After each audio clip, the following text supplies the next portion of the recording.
Hello friends, Mustafa coaching classes के इस YouTube channel पर आपका स्वागत है। दोस्तों, आज हम पढ़ने वाले हैं वृत्त।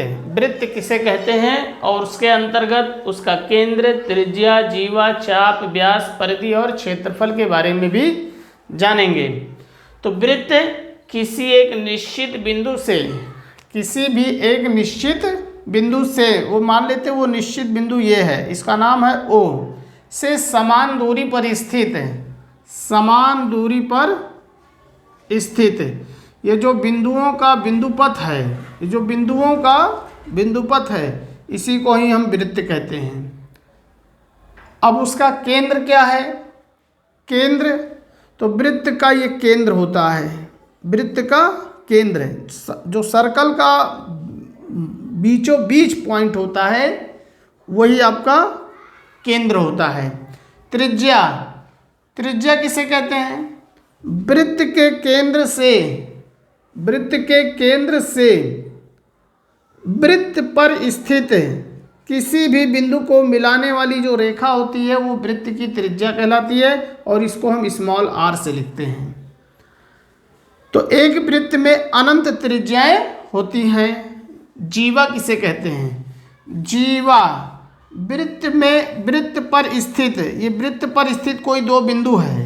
वृत्त पर स्थित किसी भी दो बिंदु को मिलाने से ये जो रेखाखंड है, इसी को ही हम जीवा कहते हैं। वृत्त पर स्थित किन्हीं दो बिंदुओं को मिलाने से जीवा का निर्माण होता है। ये वृत्त पर स्थित किन्हीं दो बिंदुओं को मिलाया गया है, तो इसी को जीवा कहते हैं।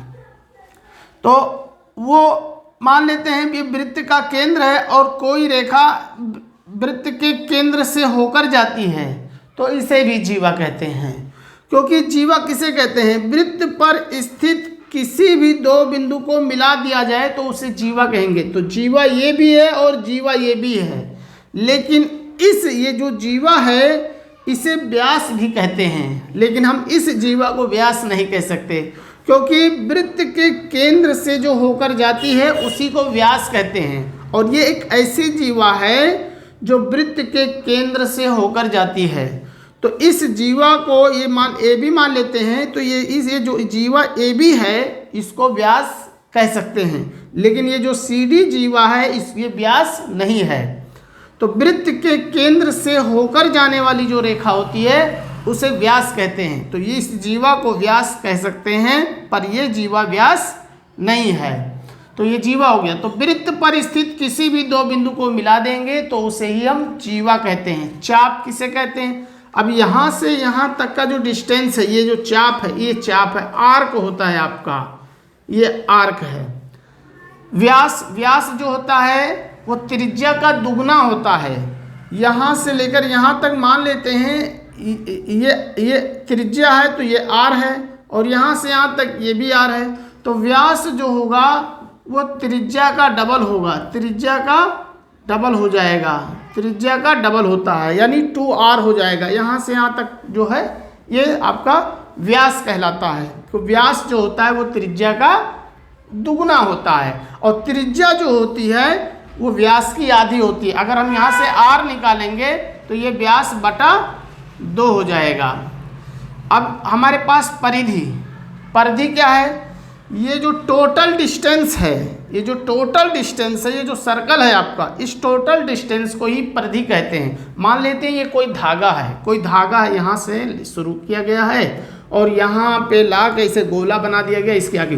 तो धागा की जो टोटल डिस्टेंस है वही उसकी परिधि होगी। तो यहाँ से यहाँ तक धागा की जो टोटल लंबाई है वो उसकी परिधि होती है।